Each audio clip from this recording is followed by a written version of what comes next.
قرآن پڑھو گے گمراہ ہو جاؤ گے۔ صحابہ اکرام قرآن پڑھ کے ہدایت یافتہ ہو گئے، قرآن حدیث پڑھ کے اللہ کی وحدانیت کو پہچاننے لگ پڑے۔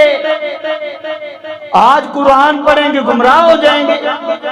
ان ھذا القرآن یہدی للتی ہی اقوم، یہ قرآن تمام امتوں کے لیے یہدی للتی ہی اقوم، ہر قوم کے لیے ہدایت کے لیے آیا ہے۔ اس قرآن کے اندر ہدایت ہے، اس قرآن کے اندر رہنمائی ہے، اس قرآن کے اندر بھلائی ہے۔ اور قرآن پڑھ کے کون گمراہ ہوتا ہے؟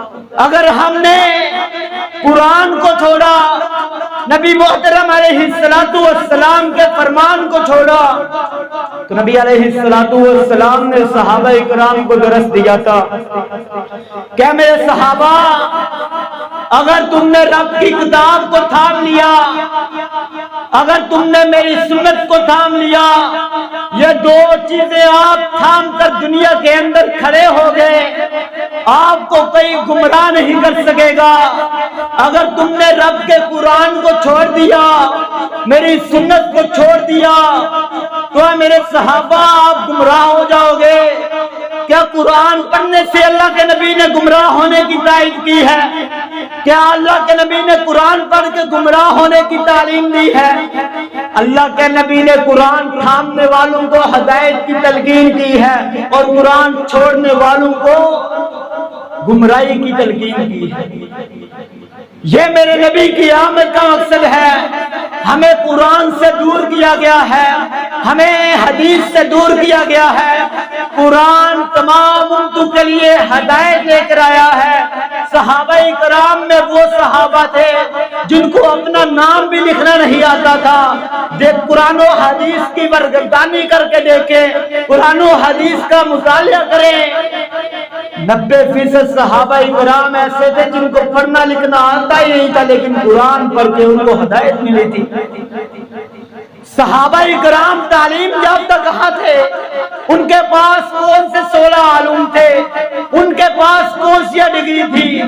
ان کے پاس رب کا قرآن تھا یا نبی محترم علیہ السلام کا فرمان تھا، تو وہ پوری دنیا کے چپے چپے میں پھیل کر نبی کریم صلی اللہ علیہ وسلم کی آمد کا مقصد واضح کر رہے تھے۔ لنخرج العباد من عبادت الى رب عبادت العباد۔ اے لوگوں، میری آمد کا مقصد لوگوں کی عبادت سے نکال کر ایک اللہ کے عبادت کی طرف لگانا ہے۔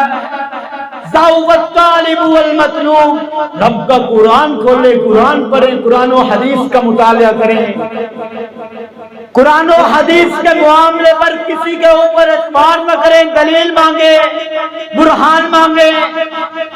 فاسألوا اہل الذکر ان کنتم لا تعلمون، لوگوں سے سوال کرو، اہل الذکر ان کنتم لا تعلمون، اگر تم ہدایت یافتہ ہو، اہل الذکر ان کنتم لا تعلمون، اگر تم نہیں جانتے لوگوں سے سوال کرو۔ ساتھ ہی اللہ رب العزت نے یہ بیان کر دیا سوال کیسے کرنا ہے، رہنمائی کیسے لینی ہے۔ بالبشرات والزبر، دلیل مانگنی ہے، برہان مانگنا ہے، قرآن پا مانگنا ہے، رب کا قرآن مانگنا ہے، نبی محترم علیہ السلام کا فرمان مانگنا ہے۔ ضعف الطالب والمطلوب، مانگنے والا بھی کمزور ہے، جس سے مانگا جا رہا ہے وہ بھی کمزور ہے،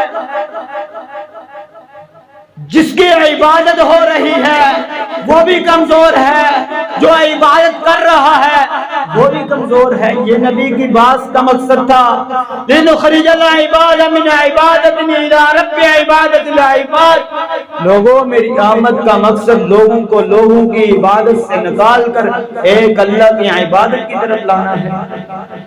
یہ میرے نبی کی آمد کا مقصد ہے، یہ میرے نبی صلی اللہ علیہ وسلم کے قرآن کا مقصد ہے، یہ میرے نبی کے فرمان کا مقصد ہے۔ نبی کریم صلی اللہ علیہ وسلم نے جب چلتا تھا اس وقت بھی اس اعلان کو پوری دنیا کے اندر کر دیا تھا.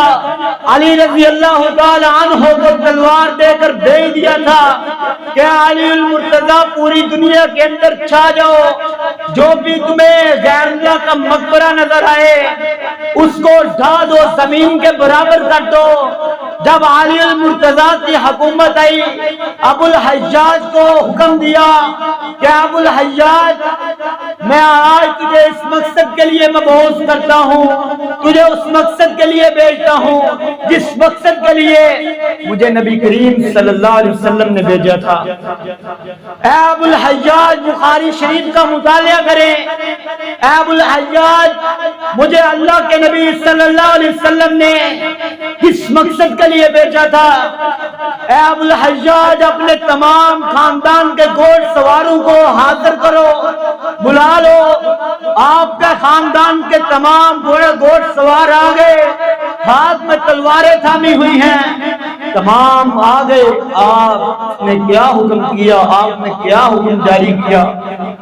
جب سلطہ آیا، جب حکومت آئی کہ ابو الحجاج مجھے اللہ کے نبی نے اس مقصد کے لیے بھیجا تھا، جب سلطنت آئی تھی، جب حکومت آئی تھی، میں بھی آج تجھے سب سے پہلے اس مقصد کے لیے بھیج رہا ہوں.